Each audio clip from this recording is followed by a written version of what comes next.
welcome back to another episode of our FC 26 career mode here with Bolton Wanderers. It is episode number 49 as the top two teams go head to head here today. It is Bolton Wanderers against Manchester City. I've got to be honest with you, they have had the better of us in terms of head to head in recent times, but this will be an interesting game. If we win this game, the crazy part is we extend our unbeaten run to 19 games and we will go 8 points above Manchester City, which is incredible right now. Of course, we're unbeaten in 27 games so far. In our competition, we've got Fulham, Crystal Palace, we've got Everton in the FA Cup, and then we've got Burnley in the semi-finals of the Carabao Cup. I'm looking forward to that game, by the way.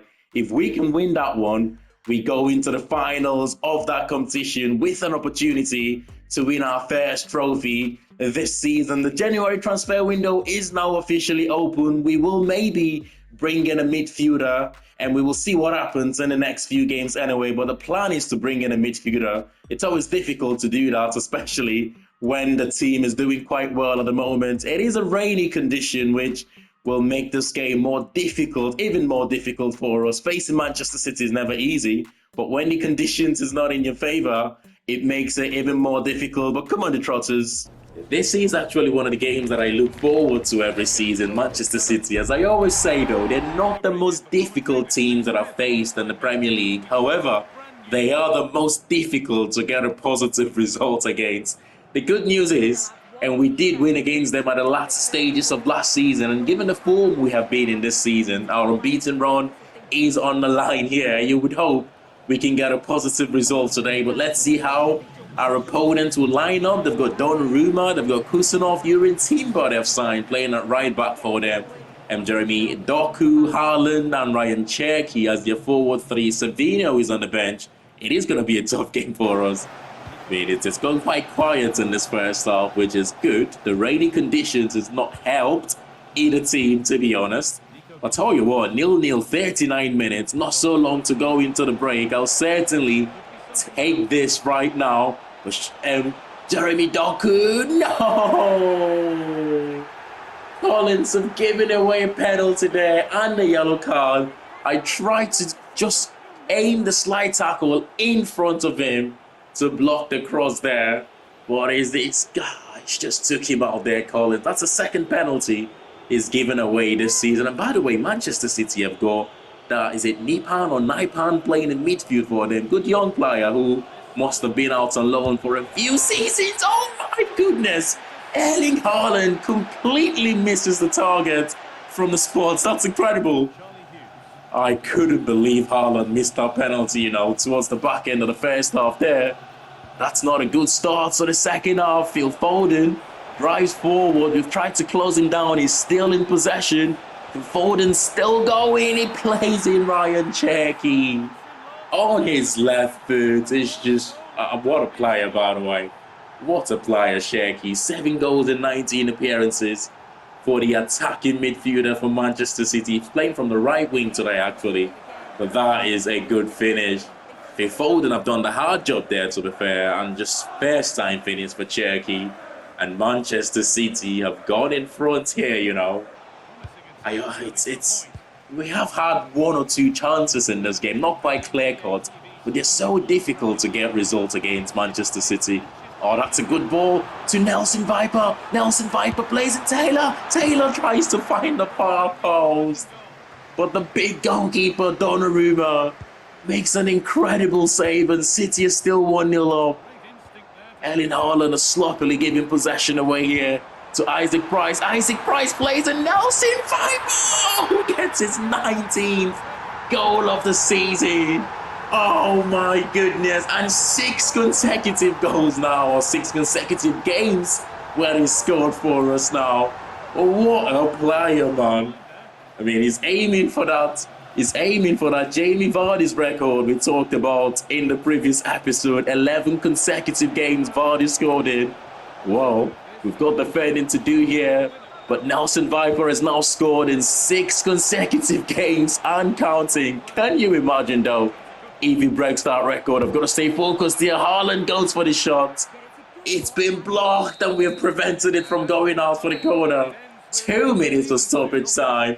Somehow the referee allowed them to play into the 5th minute, but luckily for us, we stood to the task. We did enough to take the points here, and that continues our unbeaten run in the Premier League. 19 games right now, and we remain unbeaten in the Premier League. It's unbelievable season we're having here, and certainly I will take a point against a very, very difficult Manchester City side. And up next here for us, it's Fulham at the Toughsheet Community Stadium as we look to carry on our unbeaten run into our 20th Premier League game of the season. The last time we faced this Fulham side, the reverse fixture, we're now about away into the second half of the Premier League season. There was so many goals in that game. I think we won 3-2. At some point, it looked like it was going to be a comfortable game for us, but Fulham got a late goal to make it 3-2, I believe. But we did manage to hang on. Ian McPherson starts in that centre defensive midfield position. Mikkelsen, one of the centre backs, a regen. It looks like Romain Eze. They've got Emmanuel Amiga, and I've got Abdi as their forward three. Fulham have got a young, exciting attacking trio here, you know, really good team. They've also got Rasmus Højlund on the bench. They've got, in terms of young strikers, they've got some really good options to pick from. We've got to be careful of them, especially Emega up front for them, who scored a few goals against us in the past. He did score in the reverse fixture as well. Good header on the far post and got Fulham the second goal.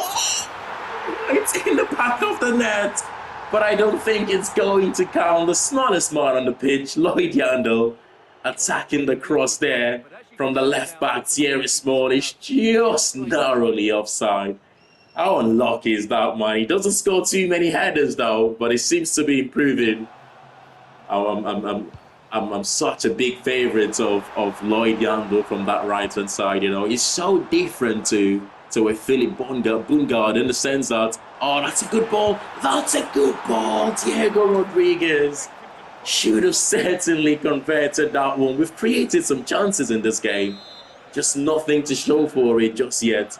Going back to Lloyd Yandel, he's so different from Philip Bungard in the sense that Philip Bungard is more of your inverted forward. He likes to make runs in behind. He likes to score goals. But Lloyd Yandel is more of the complete player. He can do pretty much everything you want him to do. I think there's a Fulham player down injured in the box. He seems to have managed to get himself up. By the way, excellent defending there from Thierry Small. He's made that overlapping run yet again. This time to the near post. Nelson Viper attacks it. We have had some good moments from crosses in this game. And be rest assured, we will continue to put crosses in. I mean, why change it, right? If it's working for you to go out wide and whip crosses into the box, there is no need to change it at all. Guess who was there again? Here is Thierry Small. He's been the man of the match in this game so far. Up and down that left-hand side. Nelson Viper takes the defender. How have we not scored in this game, man? How have we not scored in this game? It's looking like this one will finish as a draw.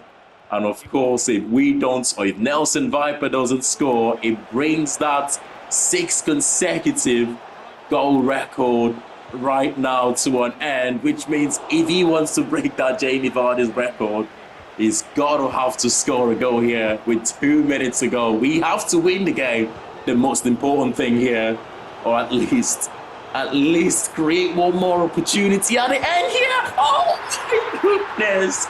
Oh, Nelson Viper, I've just been saying, if he wants to keep that chance going, that opportunity to be able to break Jamie Vardy's 11 consecutive games with a goal record in the Premier League, he has to score here.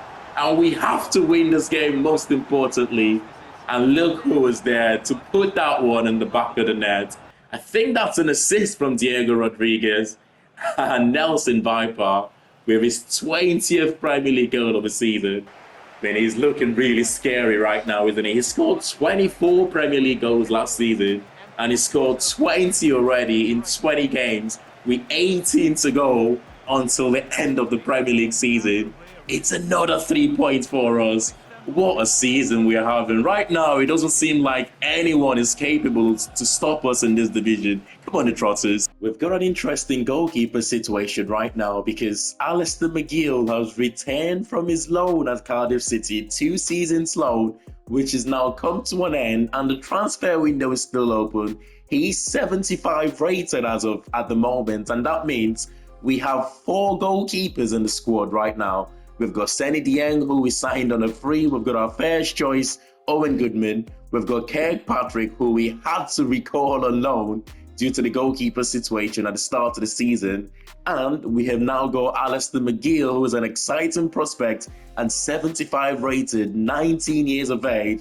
I think I will keep McGill and Dieng, and I will look to send out Kirkpatrick on loan. I think half a season, from now until the end of the season, shouldn't do his potential any harm. He's not going to play too many games, but we will try and give him some game time from now to the end of the season and keep him here. We will also give him a new contract.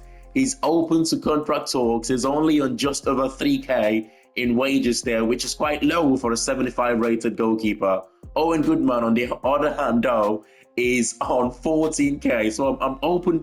I'm waiting for him to ask for a new contract, but at the moment, he's not doing so. But we will sort out a new contract quickly here for Alistair McGill. Although this might be my final season at Bolton Wanderers, every decision we make is still for the best of the football club. Goalkeepers are typically not on crazy wages anyway, so we're giving him 10k in wages there, 250k in signing on bonus, squad rotation role, and a 4 years there in his contract. It's not quite what I want, but he will sign that, and that means for the long term anyway, Bolton Wanderers have got a fantastic goalkeeper here who could go on to become the #1 in the next few seasons.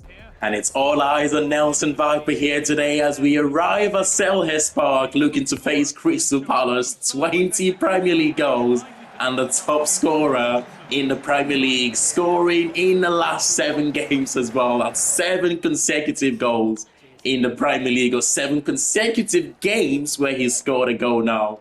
What an unbelievable season. I mean, Crystal Palace, just like Fulham, is one of those teams where in the past, I remember I was in the Carabao or FA Cup, still our biggest win against Crystal Palace. Was it 5 or 6-1 in that game? Incredible performance. Owen Goodman in goal. You've got Simons returns in that centre defensive midfield position. Bungard, Nelson Viper, Clayton Taylor as the forward 3 into this game. It's going to be a tough game for us, you know. I mean, unbeaten in 20 Premier League games. That is by no means something to joke about. That's an incredible achievement for us. I don't see us going unbeaten throughout this. I don't see us repeating the Invincibles, right? That is pretty much almost impossible these days. But the fact that we've gone halfway still with that record, it's unbelievable. We're the only team in the Premier League right now still unbeaten. The cross there didn't come to anything, to the far post this time. I'm surprised Dean Henderson didn't get that one cleared, but Simons, that would have been the best one that he scored. Oh, the volley, he got it right as well, just off target. There's not been too many chances created in this first half. In fact, Crystal Palace have been comfortable just dominating possession in the half so far. This will be one of their rare attacks. Well read. Oh no! Oh no! Oh, what a fight on there! Almost catastrophic there. Come on, lads. It's been one of our quiet performances in recent times, this one. We haven't really done much. Oh, what a save from the goalkeeper. This is the thing about this team now. We might go 50, 60 minutes sometimes having a quiet game, but out of nowhere, we will create chances like that. Still a lot of time to go in this game, though. Still a lot of time as Chelsea go 2-1 up away from home there against West Ham. But Johnson is driving forward. Look at him go. He's got pace, number 11 for Crystal Palace. That is Brennan Johnson, I believe. Now to Abel Ruiz, who's played in Mateta, trying to go with the favela there. But of course, Owen Goodman is a very good goalkeeper to beat from that sort of position. You've got to give him his due for trying, though, to do something like that from outside the box. Jean-Philippe Mateta, but it was comfortable for the goalkeeper at the end. That's a good touch. Oh, what a pass that was from Simons. If there's only one player in the team capable of playing that pass, by the way, from that sort of deep line, and it's the skipper, Xavier Simons, and the touch here from Nelson Viper. This is the thing, though. This sort of chances, he uses his body so well. The touch is good to get him away from the centre-back. And the finish, the sort of form he's been in right now, it was never in doubt. And now a goal in 8 consecutive games, 3 more to go, and he will match Jamie Vardy's 11-goal game streak. Can you imagine if he breaks that record? That is going to be unreal, by the way. I'm a little bit under pressure now to try, and the fact that we've got this close. Wait a second. Good turn. Oh, that is beautiful. That is beautiful. And now an assist to his name. That's his 8th assist in the Premier League season. 21 goals and 8 assists in 21 games in the Premier League. That is Ballon d'Or form, isn't it? If we go on to win a few trophies this season, that is the best player in the world right now, you know. I mean, it's crazy to say this, right? But that is the sort of form is, I mean, who scores 21 goals and 8 assists in 8 goals? Tessa has absolutely bullied Houston. He's done it again for the second time. The same player. Oh, what a finish from Mateta's ball. I mean, look at that. It's a straightforward pass to Mateta. He controls it with his chest, and Hughes just bounces off him. We did manage to defend it well on the first occasion, but then they did exactly the same thing, and the same player just bounces off him yet again. The finish, though, was really good from Jean-Philippe Mateta, his 7th of the season. And that was enough to get the job done. 2-1 victory away from home at Selhurst. That's the one thing about the second half of the season. The games start to become more difficult. The games becomes much more closer. A lot of teams have got so much to play for in the second half of the season. And we're beginning to see here in our last couple of games. But we will take the 3 points. Every game is difficult in the Premier League, of course. And it's been 9 days since the opening of the January transfer window. It's a difficult one because even though we're a little short in midfield, here is an outgoing. It is Joao Randall, who we couldn't come to terms in terms of wages, and we have been forced to sell him, and he will be heading to West Brom. £2.9 million, I think we're getting for this deal. Yes, he's going to the Championship, unfortunately for him. That's what I said, though. You could either be a small fish in a big pond and stay here, compete for the Premier League, play Champions League football, or you can drop down and be a bigger fish in a small pond in the Championship. And he's decided to do the latter here. We've got a loan offer maybe for, yeah, it is a loan to buy for Lewis Kirkpatrick. I don't want to sell him, so it's just going to be a straight loan. Going back to what I was going to say earlier, before we got interrupted with the sale of Joao Randall, with 13 days now into the January transfer window, the feeling is that we need one more midfielder. And honestly, that's the smart thing to do as well, given the fact that Kieran Morgan is going to be out for the next month and a half. And right now, for those 3 positions in midfield, McPherson, Rodriguez and Price starting today. Simons is on the bench. We've only got 4 players managing those 3 positions. It will be the smart thing to do to bring in one more body in there. But we have been managing the situation quite well. And I'm in no rush to make that decision just yet. We will see what happens before the January transfer window closes. But for now, our first game of the FA Cup for this season, and it is against Everton. Come on, the Trotters. One of the profiles that I actually think we lack in midfield is a left-footed centre midfielder. We get ourselves into positions sometimes when I think, you know what, I wish this player was left-footed. It's good to have that balance. And right now, we don't have a midfielder who is left-footed. So maybe when we sign a player, or if we do sign a player, that is a sort of profile we could focus on. Everton have gone strong here. They've got Barry and that Aubrey up front. They've still got Iliman Ndiaye playing from the right-hand side for them. I've always thought he's more of a left winger, isn't he? But he's found himself playing in the right wing. position for Everton today. They're always a tricky opponent, especially if they score first. They are a team that are always open with this 4-4-2 formation, by the way. Strangely enough, that's a good cross. Aubrey attacks it on the far post. It's not Aubrey, it's Bergvall, the midfielder, attacking that one for them. They are a strange side, really. They put a lot of crosses in the box, and they have good moments from it, Everton. What's strange about them is, and most teams that you play with the 4-4-2 formation, they're always solid defensively. But Everton seems to always be open every time we face them. But at the same time, yet again, the cross is causing us troubles right now. But when they score first, that 4-4-2 becomes really difficult. The few games we've had in the past against them, when they have scored first, they can be a difficult team to try and break down, you know. But that's a good run there from Ruben van Bommel. He beats the offside frog. Ruben van Bommel finds a top right-hand corner. In you go. Easy as you like, I know. All the dominance from the away side in the opening 35 minutes.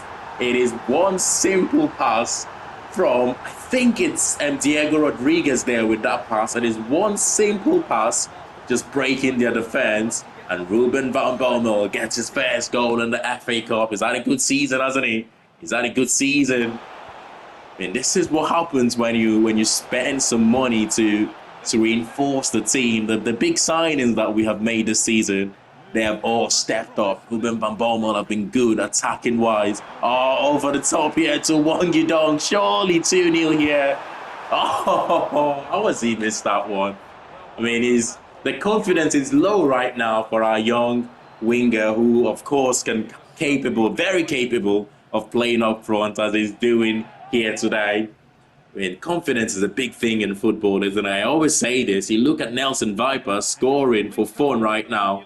If he goes a few games without scoring, all of a sudden, he might start to find it difficult. But that's a good ball to Rodriguez, who is really made those attacking runs for us quite well today. Ruben van Bommel finds Lord Yandel, and 70 minutes into the game, it's 2-0. Surely game over. That goal should send us to the next rounds of the FA Cup. It's good to get a little break from the Premier League as well. I mean, this is, by that I mean we don't have to stress about goal records. We don't have to stress about our unbeaten run in the Premier League. I mean, unbeaten run in all competition, we're yet to lose this season. But when you play in the cup competitions like this, sometimes it takes away a little bit of pressure. Wang Yudong yet again missing a good opportunity. When the Wang Yudong of last season, the two big chances he's had in this game, he would have converted both chances. He would have certainly hit the target on both chances, but both chances today went all off target. But luckily for us, though, we didn't need him to score to win this game. We have at the end won the game comfortably and through to the next rounds of the FA Cup. Oh wow, what the hell is this? Manager of the Year award. I've never seen this one happen before. It is myself winning the Manager of the Year. That is some incredible achievement, isn't it? You think about some of the managers out there, your Peps, your Vincent Kompanies, your Artetas, and it's gone my way. That's a surprise. I've never seen this happen before, but I'll absolutely take it. We've had a good year, haven't we? We won the Premier League, the Europa League last season. We're top of the Premier League. We've gone through to the knockout stages of the Champions League. I still cannot believe it, that I've won the Manager of the Year award. That is really surprising. It's a surprising award. It's one that I wasn't aware and goes on in the game. It's the first time that I've seen it, and we have been in this save for a few seasons now. But anyway, we've got Burnley here, the semi-finals of the Carabao Cup, which I believe it's a two-leg tie.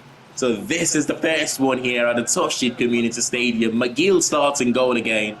Back-to-back start for him, having returned from loan from Cardiff City. Rodriguez starts in midfield. I've gone with Nelson Viper up front for this one as well, who got a much-needed rest against Everton in the FA Cup in our last game. But Burnley, they've got Sanchez, Ugochukwu and Hannibal Mejbri as the two players in midfield. They've got pace out wide with Banel I think it's a Colosho from the other side. I'm not quite sure who's playing from the left-hand side for there. I mean, I'm expecting a tough game from Burnley. They might have been at the end of some really terrible results, especially the 6-1 against, or 6-0 against Newcastle comes to mind. But whenever we have faced them, they seem to give us a really difficult game. Good chance early.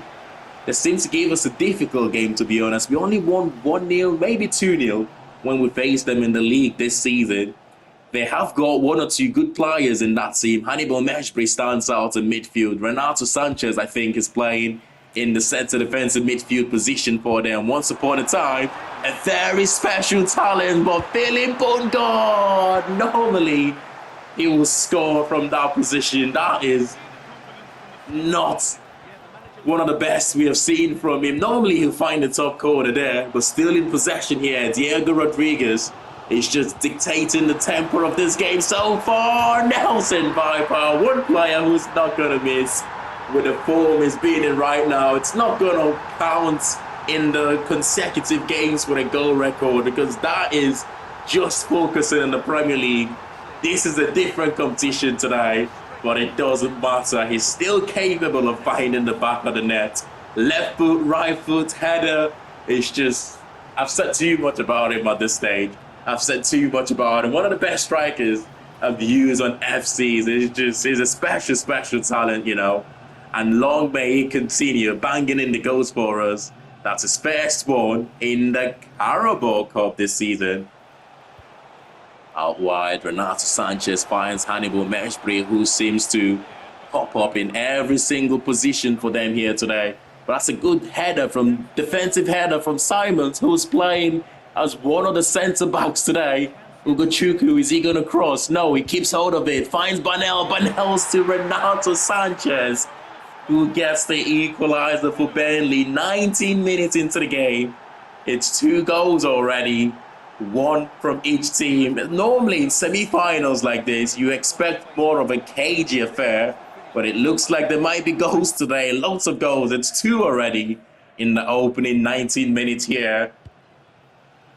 Come on, it's gonna be quiet since the 2 goals earlier on in the first half. Both teams right now are looking much better defensively. Switch of play to Rodriguez. Rodriguez plays in Bungard. Bungard first time. Nelson Viper, too powerful for the goalkeeper. Gets a brace just before the end of the first half. And it looks like we will go into the break with the advantage. Look at the celebration there from the manager of the year. I mean, we're such a fun team right now. We are such a fun team. I mean, the fans must be ecstatic, the sort of football we're playing here. I mean, you've got to enjoy it as well. You've got to celebrate it. Moments like this, I'm sure it's not going to last forever. So whilst you're on top and dominating games, you have to enjoy it. Still got a lot to do here, you know, to see this one. Oh, Hannibal Meshbury, he delays it, quickly closed down. The opportunity looks like it's gone, but they still find a way to find the shot on target. McGill, who kept a clean sheet against Everton, not today, made a comfortable save there. I mean, it's good for him that he's getting game time right now. We will try and give him a few more until the end of the season, but he's looked quite good in goal for us. I tell you that. He's not had to make any difficult saves so far, but it's looked comfortable. Sigur here driving forward, unleashes a ferocious strike. Good save from the goalkeeper.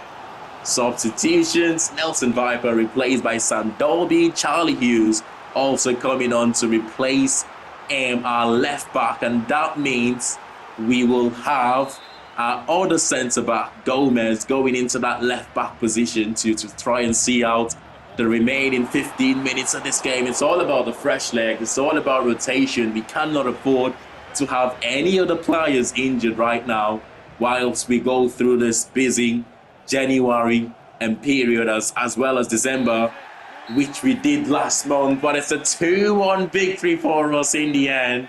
It wasn't all that comfortable. We scored an early goal in the first half, scored a late goal in the first half. We did enough to see out the second half, not allowing Burnley to create too many chances, not allowing Burnley to score a goal.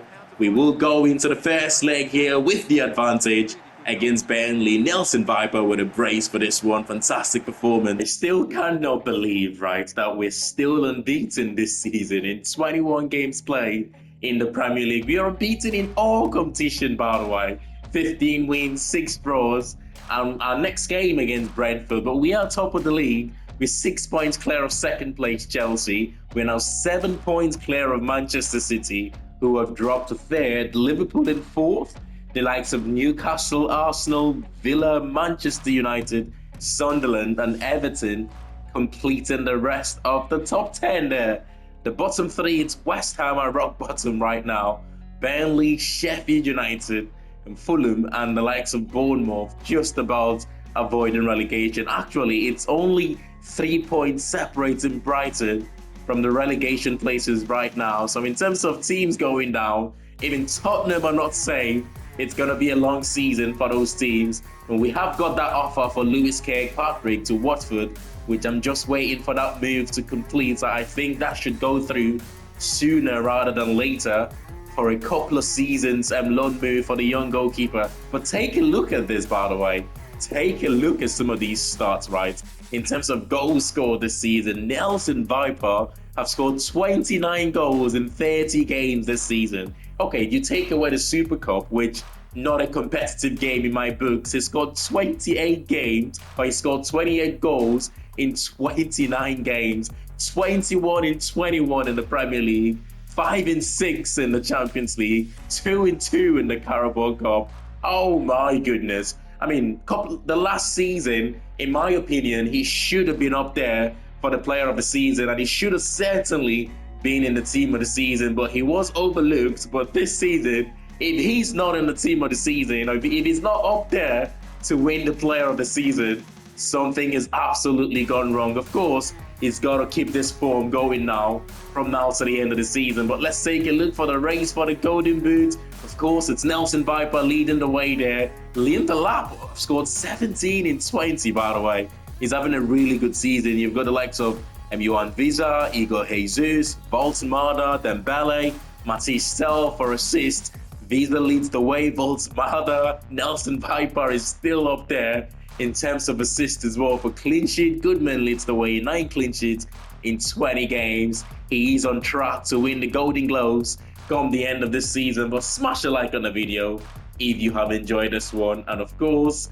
subscribe to the channel if you're new to it, and I'll see you all in the next one. Thanks for watching, and bye for now.